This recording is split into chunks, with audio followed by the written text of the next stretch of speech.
matapang na babae ay kung paninindigan niya ang sa tingin niya ay tama o makatarungan, maski ang buong mundo ay kalaban niya. Madaling magtapang-tapangan kung sa paninindigan o pagsasalita mo ay magiging popular ka sa telebisyon o sa media at i-lionize ka nitong mga taga-media at magiging popular figure ka sa sambayanan. Pero mas mahirap di hamak na manindigan ka na alam mo magiging unpopular ka, magagalit ang mga mayayaman at makapangyarihan na tao laban sa iyo. Yan ang tunay na that is the real virtue of courage. Yan ang tunay na katapangan. All the rest is just conceit. Thank you very much. Nako, honor po sa amin to have you here today. And I enjoyed.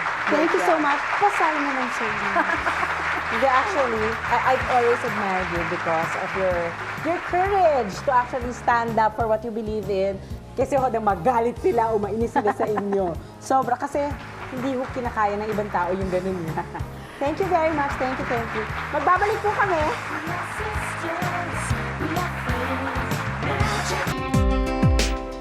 Oh, that definitely will discourage the movie industry in our country. Mahihirapan tayo na how do you say in English? We will have difficulty constructing or building up a strong movie industry.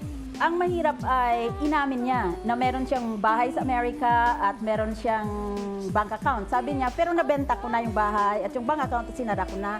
Ganun pa man ay inamin niya na nagkaroon siya ng bahay at nagkaroon siya ng bank account. Kaya hindi mo maiwasan na mag-iisip ang mga tao, para ako sa divorce. Dahil merong mga kaso na talagang hindi na maaari pa na magmahalan ang dalawang tao. Eh kung wala kang divorce, para bang sinisentensyahan mo sila habang buhay. It becomes a life sentence and the children get punished as well.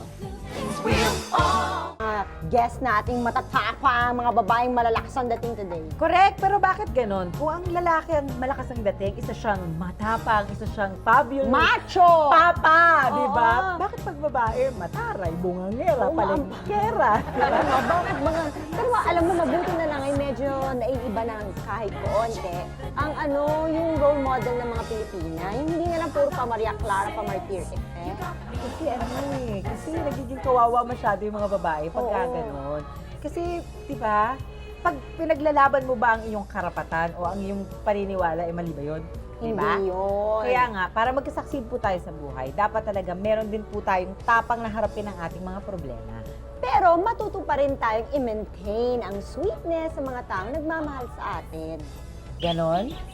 Ganon. Nagmamahal Ganon. sa Oo. atin. Sweetness nga, ibig sabihin, ganon na nga. Ay, nako, kaya- teka, magagalit si Tita Dave.